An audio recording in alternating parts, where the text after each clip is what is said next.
Merci beaucoup. Bon, alors, bonjour à tous, et puis merci beaucoup à Emmanuel et Bertrand donc d'avoir organisé cette journée tout d'abord, et merci à l'Institut de Lille et puis aux Archives du Travail. Je suis très content d'être là. C'est un lieu que les historiens ne connaissent pas assez, donc voilà, j'en ferai la promotion. Je la fais déjà d'ailleurs auprès des étudiants. Donc peut-être deux mots de présentation avant de commencer. Donc moi, je suis rentré dans ce sujet par deux biais, disons. Le premier biais, c'était la question des personnes en circulation. Donc travaillant beaucoup sur les voyageurs en France et cette catégorie des nomades liée à la loi de 1912. J'ai beaucoup travaillé sur les pratiques de circulation temporaires, qui sont souvent résumées sous le terme d'ambulant. Et mon intérêt pour la photographie, pour les pratiques sociales de la photographie, m'ont mené à m'interroger sur ce croisement possible entre deux questions. Et alors, vous voyez, c'est très intéressant parce qu'Emmanuel rentre dans ce sujet par un biais qui est celui de l'image avant tout et des pratiques d'image en fait populaires.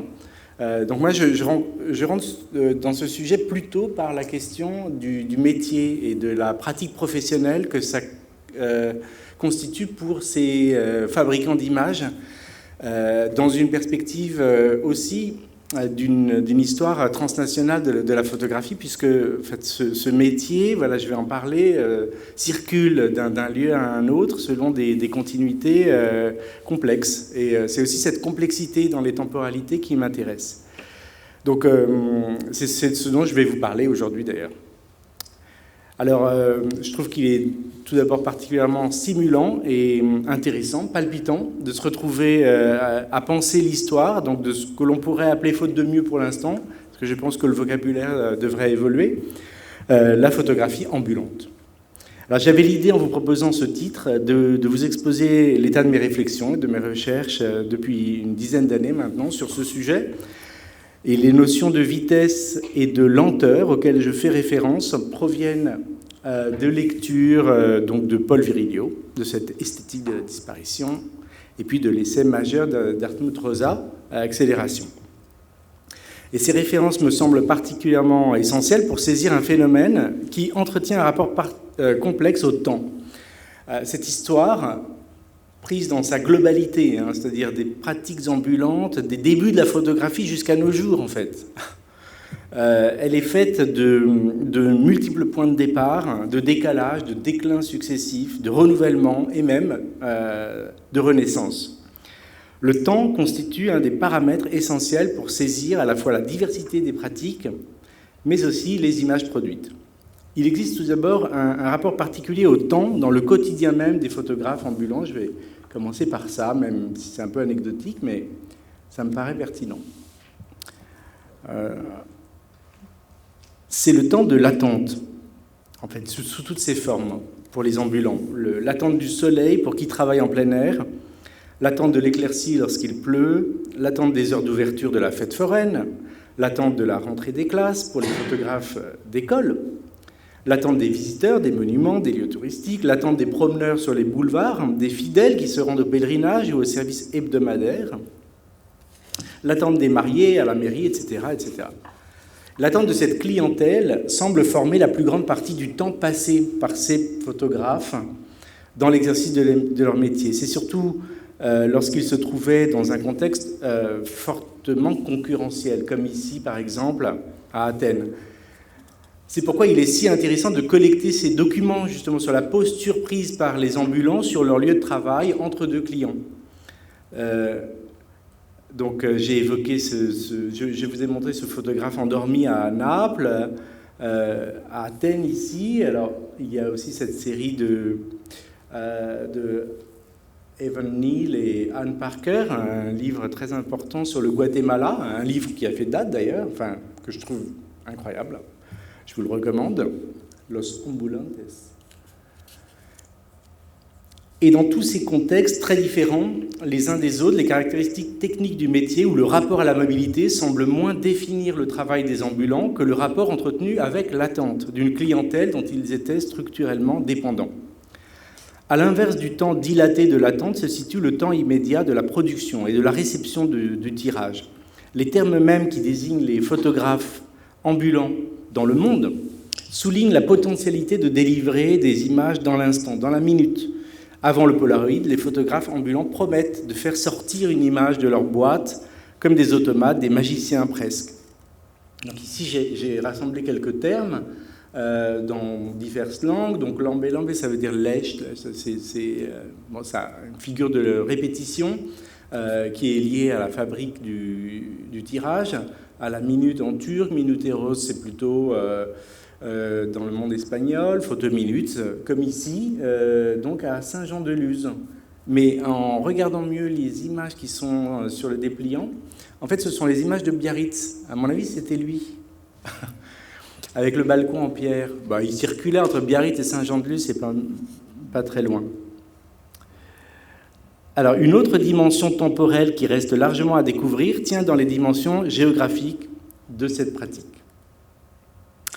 L'apparition de pratiques urbaines et rurales de la photographie ambulante en Europe et aux États-Unis, qui correspondent à l'essor de l'instantané, coïncide exactement avec un nouvel âge de la colonisation qui aboutit à l'expansion occidentale, particulièrement en Afrique, en Asie du Sud-Est. Et cette période coïncide aussi avec deux phénomènes, l'apogée des États-nations impériaux en Europe et l'expansion à la fois économique et culturelle occidentale sur tous les continents. Je précise juste que ces divers processus macro-historiques ont des conséquences directes sur la production des images de soi et donc sur la nécessité d'étendre le domaine de la photographie, si on peut dire. Les régimes de l'appartenance à la fois nationale, administrative et institutionnelle se transforment et engagent des manières d'identifier qui impliquent la production de portraits d'identité. Moi, je pense que c'est un des moteurs de l'activité des ambulants à leur début. Et à ces aspects utilitaires s'ajoutent d'autres aspects plus culturels, l'extension du régime des appartenances et le développement des loisirs de masse, la promenade, les fêtes foraines, les spectacles, en milieu urbain ou rural, qui favorisent l'éclosion de nouveaux besoins d'image. Enfin, il y a deux autres phénomènes qui apparaissent exactement à ce moment-là et donc à une échelle globale et transnationale. C'est d'un côté la conscription militaire, et de l'autre côté, la redéfinition des relations affectives. On se sépare, on se retrouve, on échange des missives, des lettres, des déclarations, ainsi que des images de soi. Et le partage des sentiments ne se dessine plus à l'échelle d'un village ou d'un quartier, mais parfois à l'échelle de vastes territoires, parfois par-delà les mers, d'un continent à l'autre. Et les photographes ambulants viennent remplir ce rôle d'intermédiaire culturel dans un nouveau cadre relationnel élaboré notamment par la colonisation. Voilà, je vous montre juste cette image qui vient des archives municipales de Marseille, où on voit sur une place d'Oran des photographes.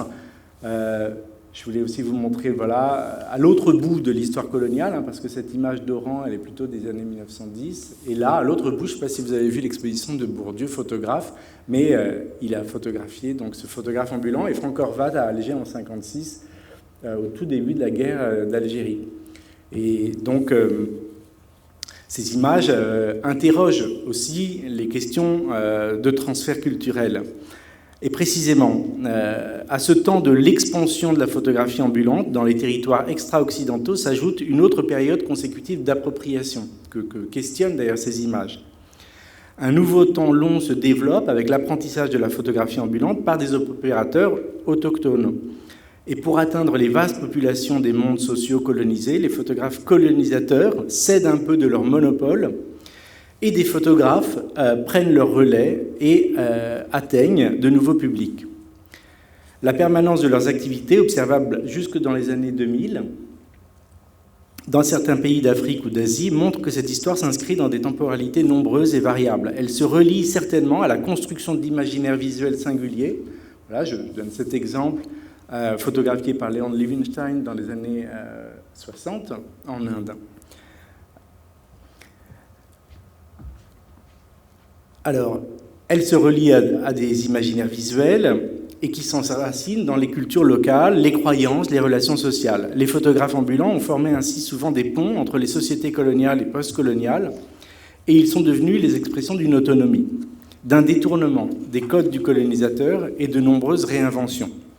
Les photographes de rue fournissent ainsi la part sans doute la plus populaire et la moins coûteuse des autres images produites par les studios locaux qu'on connaît désormais très bien. Donc voilà la suite de la série de Levinstein. Je vous montre aussi des images prises par Jean-François Charbonnier de l'agence Gamma, qui s'intéressait beaucoup à ce sujet et qui photographie ici à Brazzaville. On est vraiment à la veille de l'indépendance. Et pour sauter plusieurs décennies, des images qui ont été prêtées par Sébastien Bergeron, qui fait un reportage en 2010 au Mali et rencontre Issa Samado, un photographe du Mali.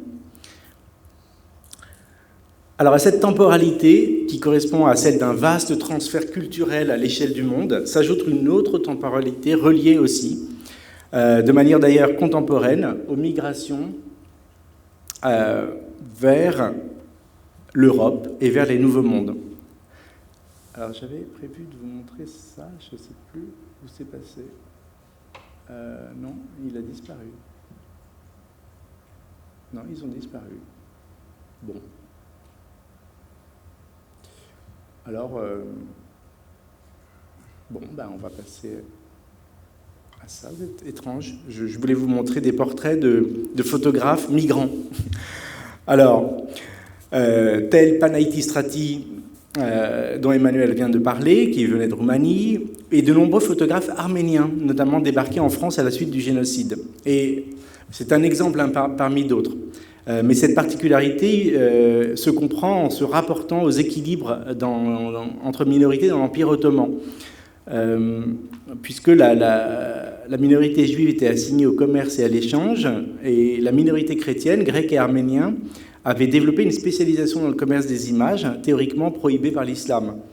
Au contact des Italiens, certainement, à travers l'occupation des îles de la mer Égée, les Arméniens ont contribué notamment à faire d'Izmir, c'est un exemple qui a été étudié, un foyer important de studios photographiques. Et dans les années 20, à la suite du génocide, ils transportent avec eux cette expertise et viennent exercer en France ce métier qui pouvait profiter d'une pratique de langues étrangères, comme à Marseille ou à Paris évidemment, d'un sens du commerce et d'un réseau communautaire solide. Et d'ailleurs, il est possible d'imaginer que de nombreux photographes ambulants se spécialisaient dans les services rendus à leur communauté nationale ou linguistique d'origine. On se retrouve dès lors face à une histoire de transfert culturel à plusieurs détentes qui suivent les chemins troublés de l'histoire du XXe siècle en Europe ou dans le monde. Et pour évoquer un tout autre aspect, mais là je réalise que, en fait, il y a plein de slides qui ont disparu, mais c'est pas grave. Je vais les incarner. Voilà. Pour évoquer un autre aspect, je voulais évoquer les temporalités particulières autour des multiples variantes du photographe ambulant.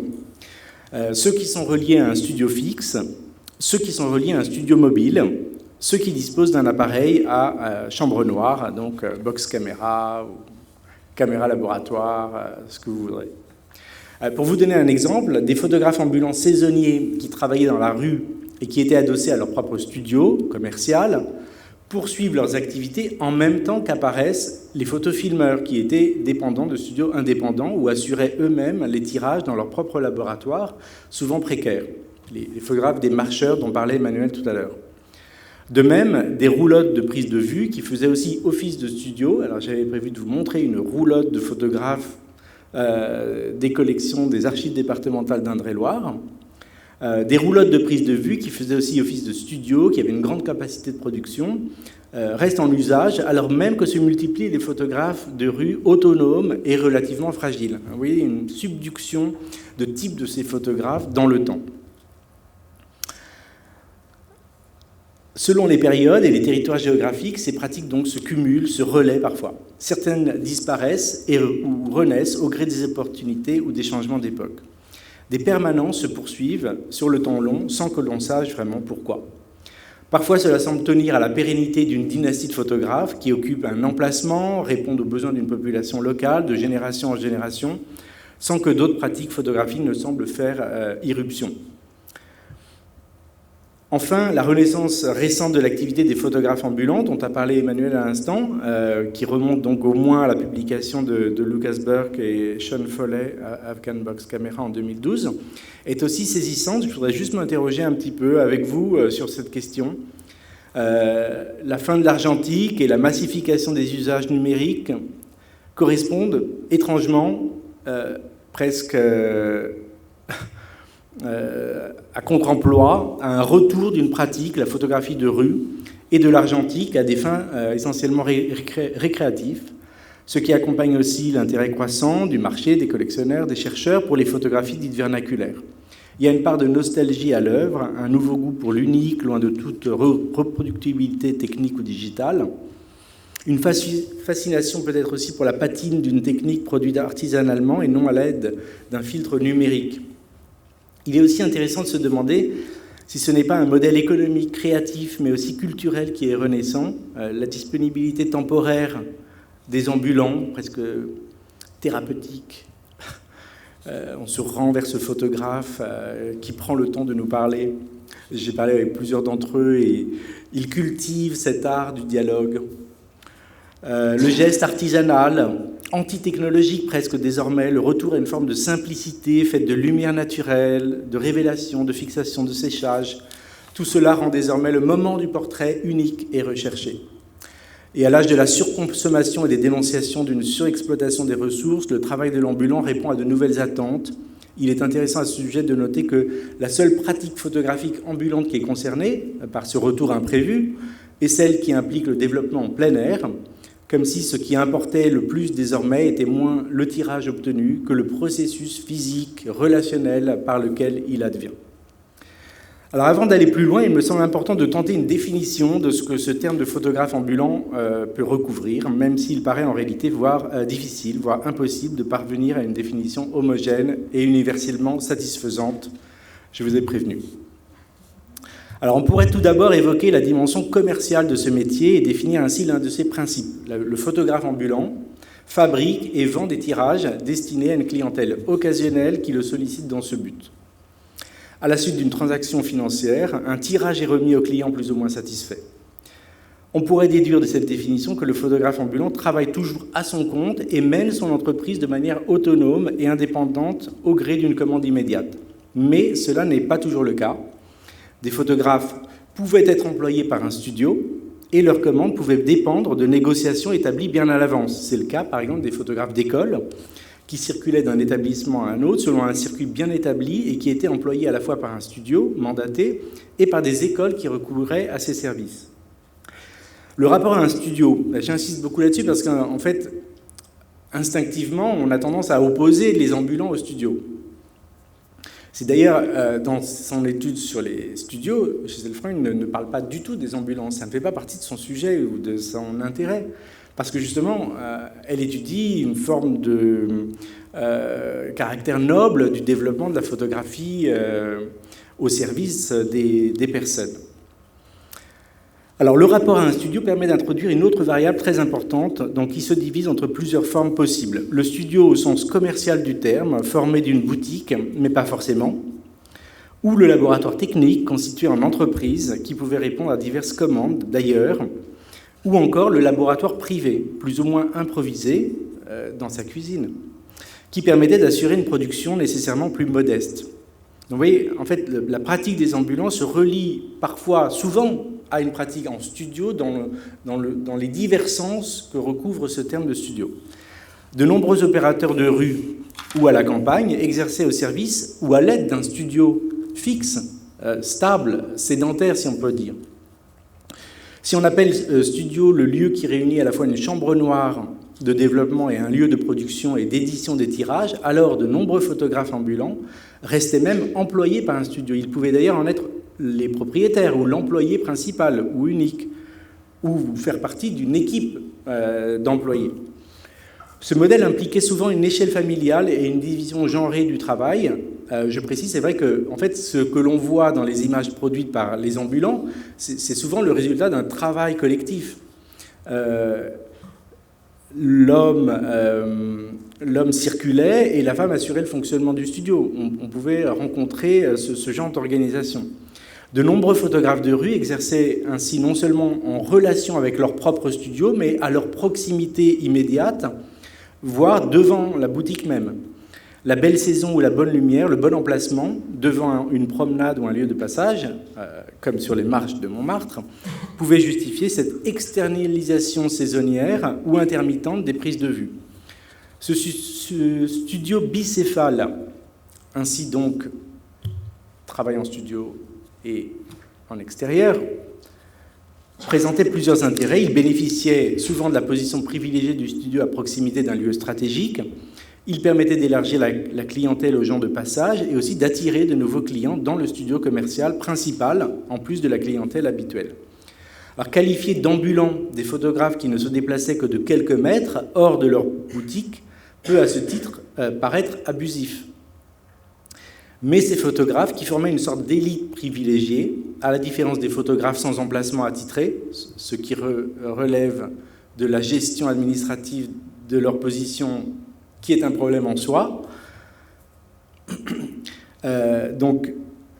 Cette élite privilégiée, donc, en quelque sorte, devait être reconnue... il devait être reconnu comme ambulant et bénéficier de cette apparence, ce qui pouvait avoir une valeur commerciale. Étant photographe de studio, on se transformait en ambulant et on bénéficiait de cette image qui était parfois négative, mais parfois positive aussi.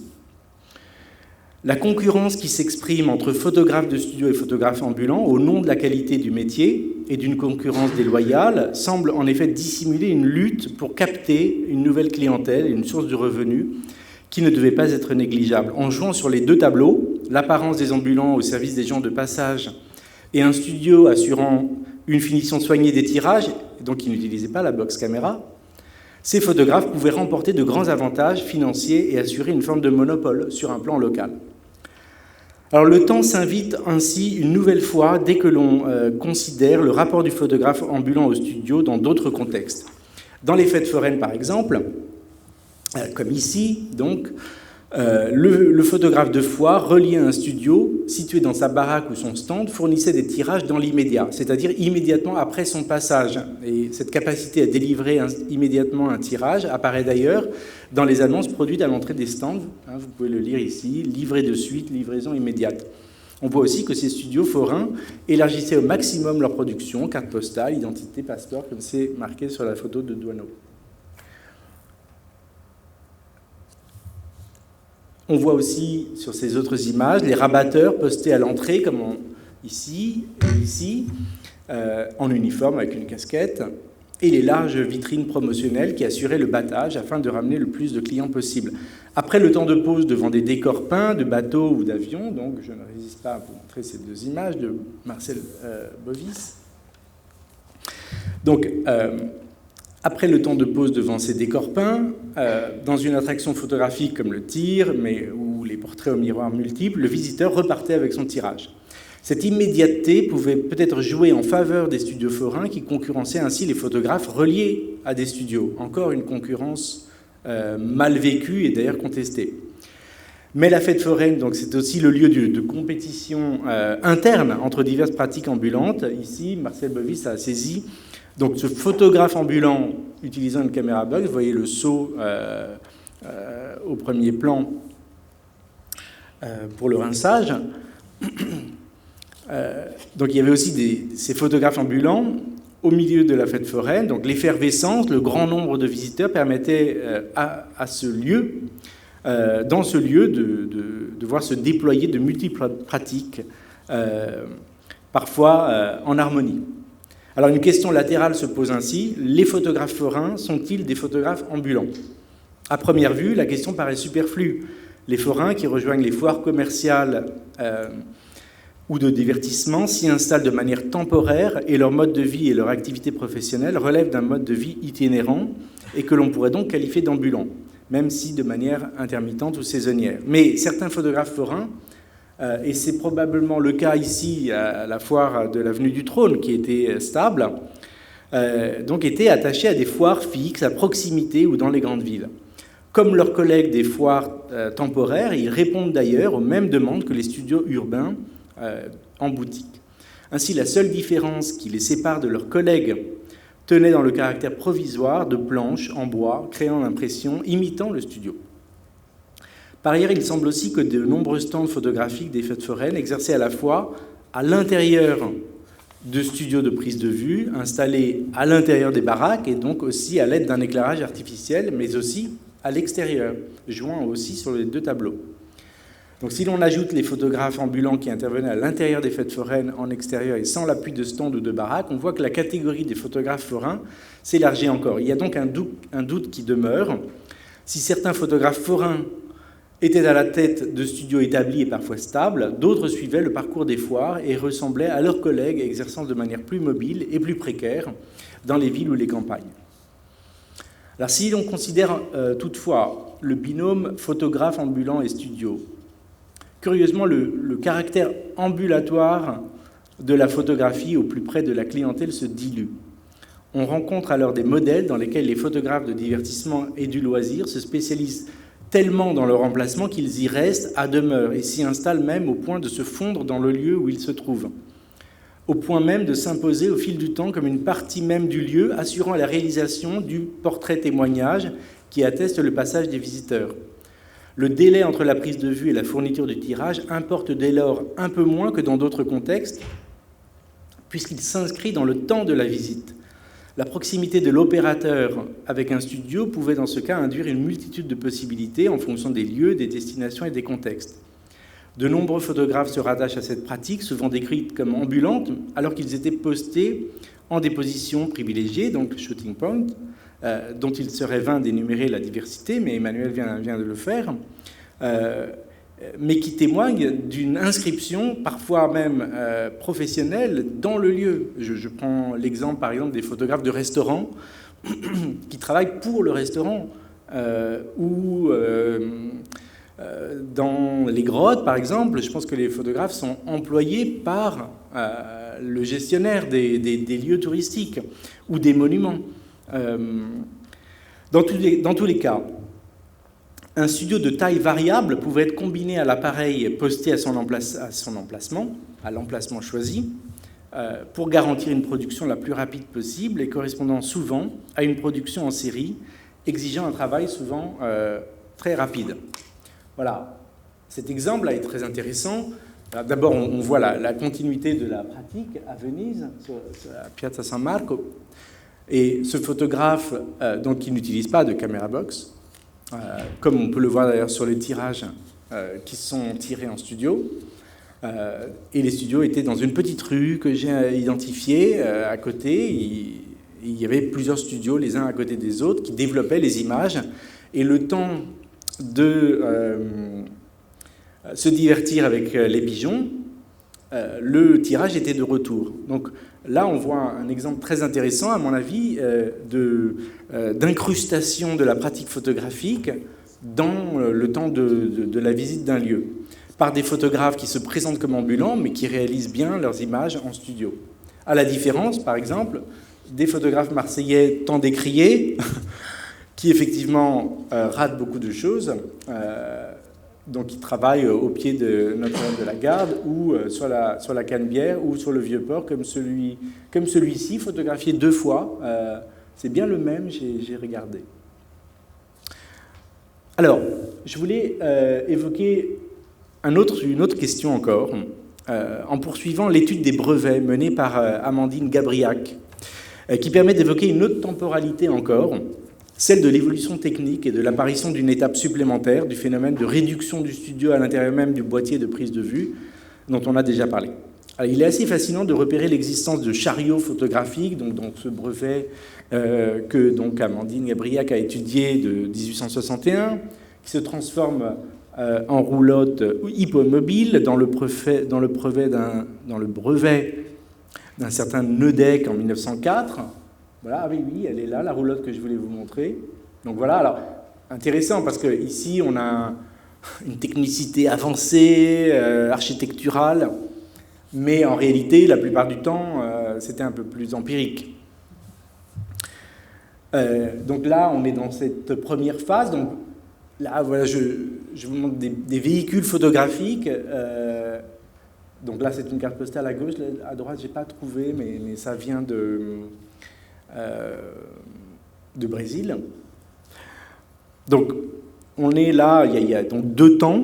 Le studio déplaçable dans un chariot, ce qui ne devait pas être très simple dans les années 1860, à une roulotte ou à un véhicule transportant le studio, parfois aussi le studio de prise de vue et le studio de développement. Et ici, là, on a une sorte de véhicule qui, en réalité, est une sorte d'extension du laboratoire qui permet de faire des développements.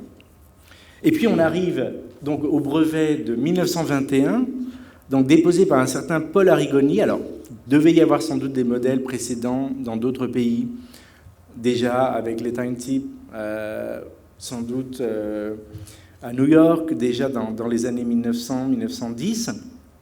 Alors donc Paul Arrigoni, dont je ne sais rien, à part qu'il résidait dans le département de la Seine, il dépose un brevet en France donc pour un appareil photographique spécialement destiné aux photographes ambulants, marchands forains, etc. Et dans cet intitulé ouvert à l'énumération, Arrigoni donc présente un procédé de développement à l'intérieur d'un boîtier en utilisant le système permettant, je cite, c'est une expression donc qui devrait être inscrite dans le marbre, le tirage d'une image négative en image positive. Alors le dépôt de ce brevet ne signifie pas qu'il n'existait pas de photographe qui employait le même procédé, peut-être de manière empirique, en France comme à l'étranger. On voit ici d'ailleurs sur cette carte postale, je voulais vous montrer ça. Alors là, peut-être que la valise devant servait peut-être à des manipulations. On voit qu'il y a une sorte de torchon sous l'appareil qui pouvait, c'est peut-être un time type qui produisait des ferrotypes. Donc, on a d'autres méthodes jusqu'à celle donc qui est évoquée dans le brevet et dont on trouve voilà une application là dans cette photo de René Jacques en 1933. Où on voit donc l'opérateur qui donc photographie un papier négatif.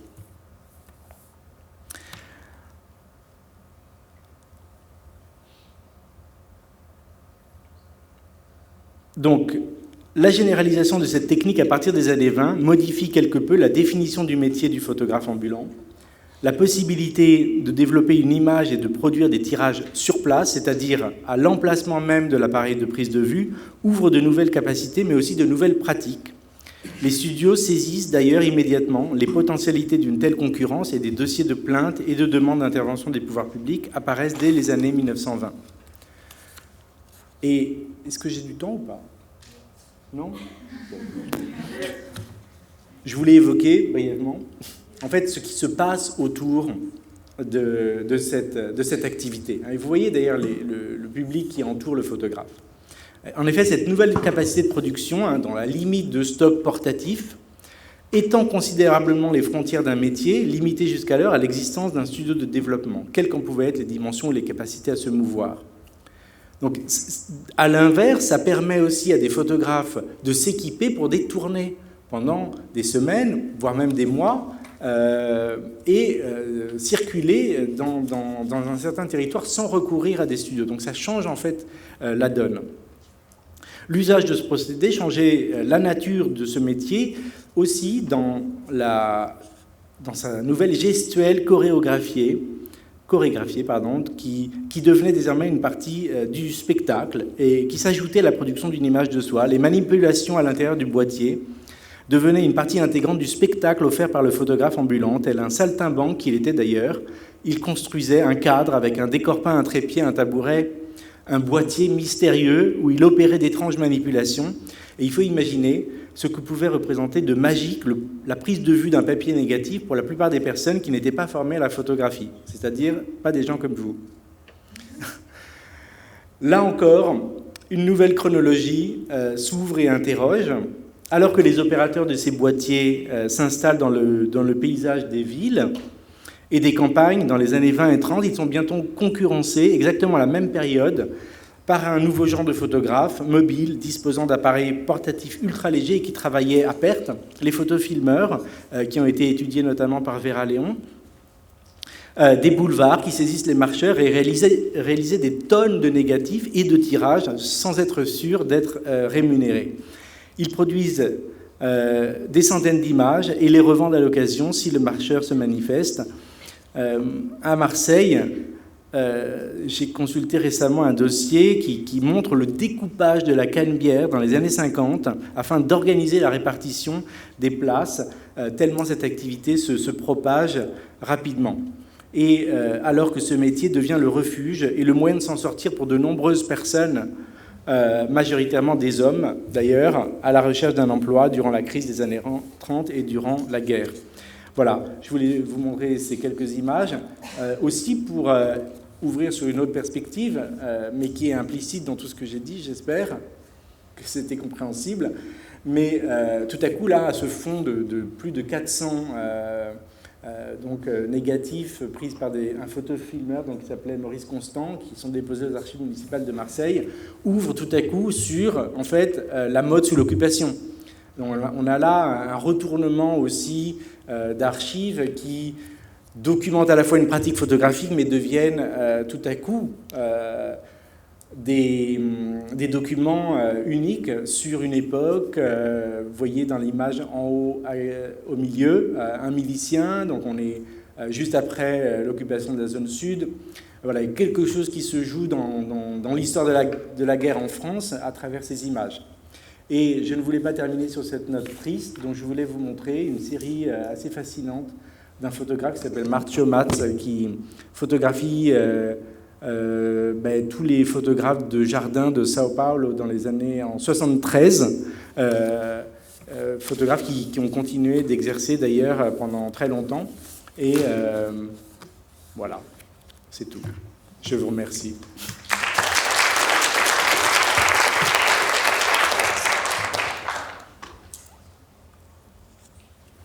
Et nous répondons à des questions peut-être, Emmanuel ?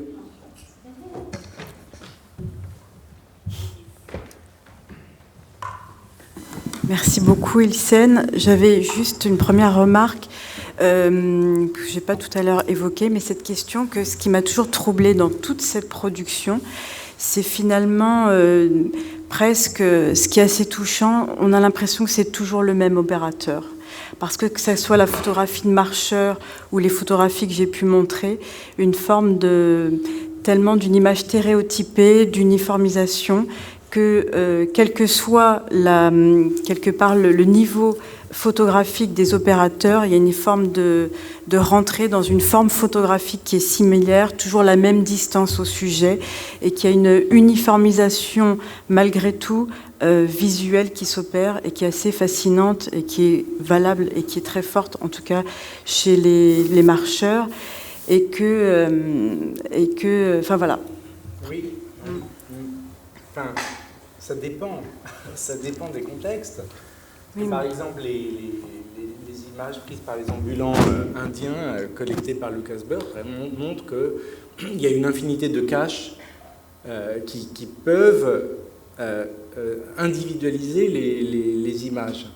Mais moi, j'ai beaucoup travaillé sur la photographie française. Oui. Voilà, donc moi, j'ai moins une vue panoramique. Il n'y a pas de signature, tu dirais qu'il n'y a pas de signature de photographe, et voilà. Ils essayent de répondre à une forme, à une homogénéisation visuelle. Il y a un effet de mode, en fait, aussi. Donc, les gens attendent les images qu'ils ont déjà vues. Voilà. Donc, il y a une sorte d'effet de répétition. On fait partie du groupe. Voilà, c'est finalement, il y a cette singularité qui fait qu'on appartient au groupe aussi. On a une forme d'identification. Ça, oui, on le voit dans les photos de foule. D'ailleurs, tu l'as pas évoqué, mais il y avait aussi des photographies de rue, des gens dans les boulevards qui avaient en fait un appareil et une échelle. C'était leur accessoire, donc ils montaient sur l'échelle, ils photographiaient la foule des gens qui sortaient des usines aussi, pas seulement à la sortie de la messe. Oui, bien sûr. Enfin, la messe et l'usine. À Holt, sur la vue du village qu'on voit, le photographe est légèrement en hauteur. Et donc là, l'objectif, c'est de prendre le plus de gens possible. Donc ça nous donne l'impression que les gens font partie d'une foule compacte et homogène, mais en réalité, c'est deux situations différentes. C'est-à-dire les gens font partie d'une foule, mais le photographe tente de photographier des clients. Oui. On va peut-être passer la parole dans la salle s'il y a des questions et des remarques. Non ? Oui. Ah oui, pardon. Bertrand Tillier. Voilà, j'ai le micro, donc je pose une question. Je pose une question parce que j'ai le micro. Merci, Senabou, pour votre présentation. En fait, ce qui m'a beaucoup...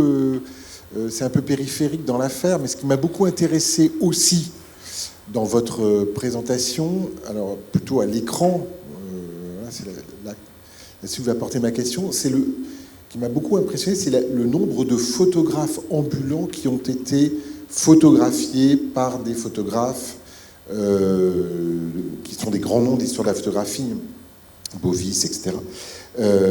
Et dans le fond, ça produit une archive. Or, pour beaucoup de ces photographes qui, avec Emmanuel, nous intéressent, il n'y a pas d'archive, ou très peu, il y a quelquefois des témoignages, etc. Enfin, c'est une archive rare et généralement même inexistante.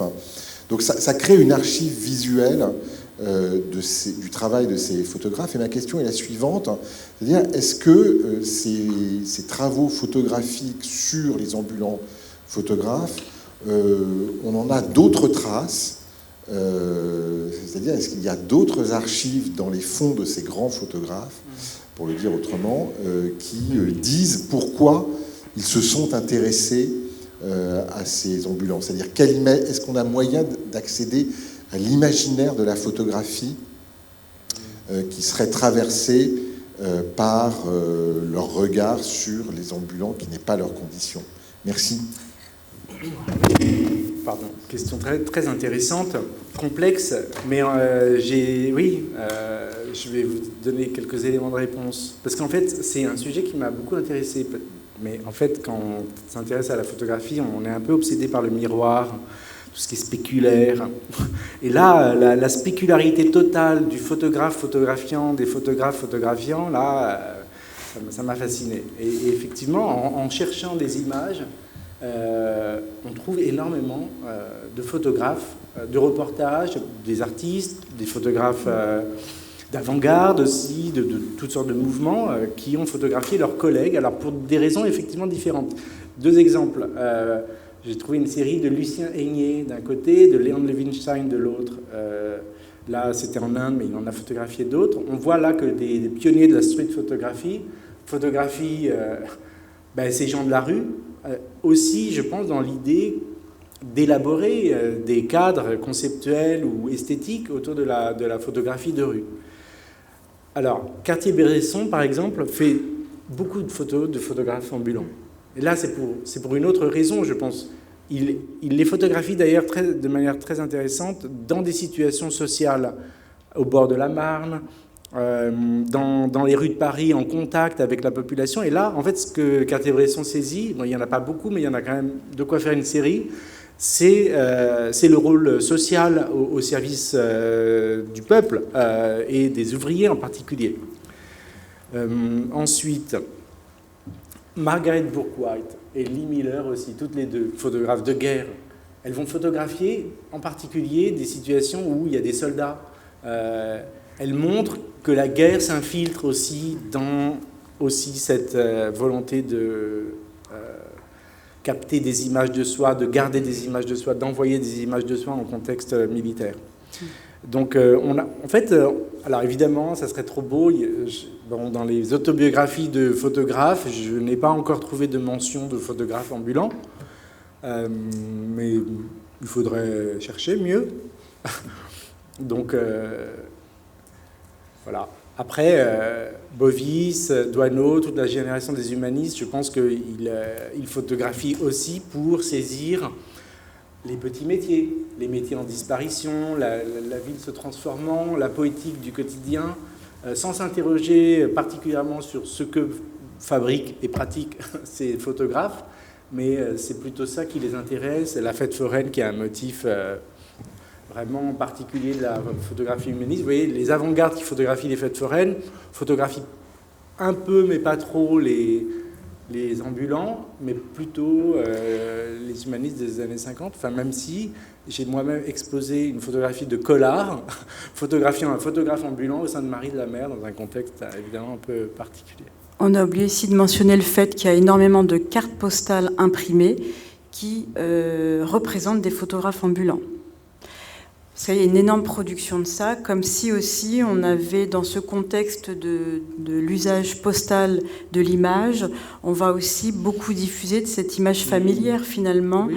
Et familiariser aussi avec cette iconographie de la présence du photographe aussi dans la rue. Tu dirais énormément ? Ah mais moi j'en ai oui, j'ai toute une collection. Je pense que le musée Niepce en a aussi toute une collection de cartes postales. De photographes. J'en ai en tête 5-6 qui sont souvent liés aux petits métiers, mais il y en a plus. On voit souvent même dans des vues de village, dans des petits coins, il peut y avoir le photographe qui est... Voilà, la roulotte au pied de l'église. La présence du photographe, en fait. C'est plus qu'on ne pense, même dans la carte imprimée. En tout cas, moi, j'ai ce sentiment aussi dans la représentation du photographe.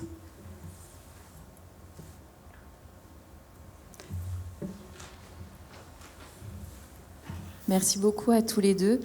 Et pour rebondir sur ce que disait Bertrand et sur ta réponse, Ilsen, c'est vrai que moi, je m'étais toujours dit à la lecture de plusieurs historiens qui ont travaillé sur les petits métiers et sur la représentation des métiers de rue, que quelque part, ces photographes étaient aussi comme une forme de présence du passé dans le présent, dès le tournant du XXe siècle, qu'ils incarnent aussi des formes de métiers qu'on craint de voir disparaître ou qu'on voit disparaître. Je ne sais pas si les photographes pensent à ça, mais peut-être qu'ils y voient, comme ils ont vu dans Adjé, surtout dans l'entre-deux-guerres, une manière, disons, entre guillemets, archaïque ou primitive de pratiquer la photographie, qui peut-être a attiré aussi leur regard.